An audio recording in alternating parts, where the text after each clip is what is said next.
آج ہم جانیں گے گرتی ہوئی دیوار اور حضرت خضر کا حیران کن فیصلہ۔ سلام علیکم۔ حضرت موسیٰ علیہ السلام اور خضر علیہ السلام اپنا سفر جاری رکھتے ہوئے ایک بستی میں پہنچے۔ وہ دونوں تھکے ہوئے تھے اور انہیں کھانے کی ضرورت تھی۔ انہوں نے بستی والوں سے مہمان نوازی کی درخواست کی، لیکن وہاں کے لوگوں نے نہ انہیں کھانا دیا اور نہ ہی ٹھہرنے کی جگہ۔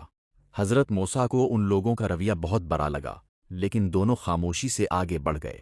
چلتے چلتے حضرت خضر کی نظر ایک ایسی دیوار پر پڑی جو گھرنے کے قریب تھی۔ حضرت خضر فوراً اس دیوار کے پاس گئے اور بغیر کسی مزدوری یا انعام کے اسے مضبوطی سے سیدھا کر دیا۔ حضرت موسیٰ یہ منظر دیکھ کر حیران رہ گئے۔ انہوں نے عرض کیا، اگر آپ چاہتے تو اس کام کی مزدوری لے سکتے تھے، کم از کم ہمیں کھانے کا انتظام ہی ہو جاتا۔ یہ حضرت موسیٰ کا تیسرا سوال تھا۔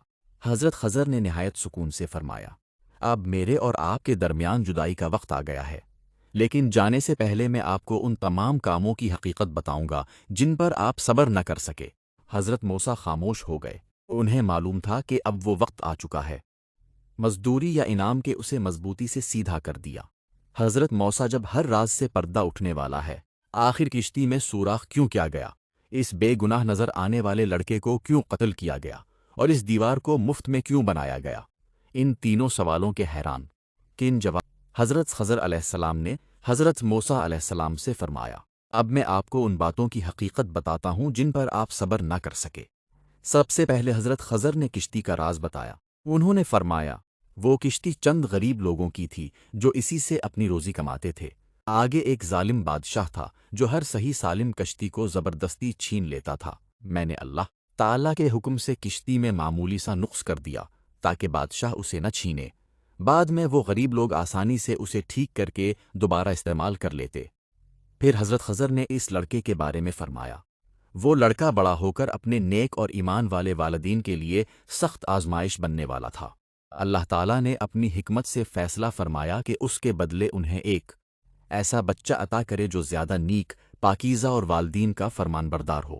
اس کے بعد حضرت خضر نے دیوار کا راز بتایا۔ انہوں نے فرمایا، وہ دیوار دو یتیم بچوں کی تھی۔ اس کے نیچے ان کا خزانہ دفن تھا اور ان کے والد ایک نیک آدمی تھے۔ اگر دیوار گر جاتی تو لوگ خزانہ نکال لیتے۔ اللہ تعالیٰ نے چاہا کہ جب وہ دونوں بچے بڑے اور سمجھدار ہو جائیں تب وہ اپنا خزانہ خود حاصل کریں۔ آخر میں حضرت خضر نے فرمایا، میں نے یہ سب اپنے اختیار سے نہیں کیا، بلکہ یہ سب اللہ تعالیٰ کے حکم سے تھا۔ یہی ان باتوں کی حقیقت ہے جن پر آپ صبر نہ کر سکے۔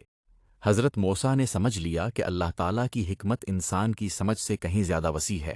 بعض اوقات جو چیز ہمیں نقصان نظر آتی ہے، اسی میں اللہ تعالیٰ کی بڑی مصلحت اور رحمت پوشیدہ ہوتی ہے۔ حضرت موسیٰ اور حضرت خضر کا یہ مبارک سفر یہاں ختم ہوتا ہے، لیکن حضرت موسیٰ کی زندگی کے اہم واقعات ابھی باقی ہیں۔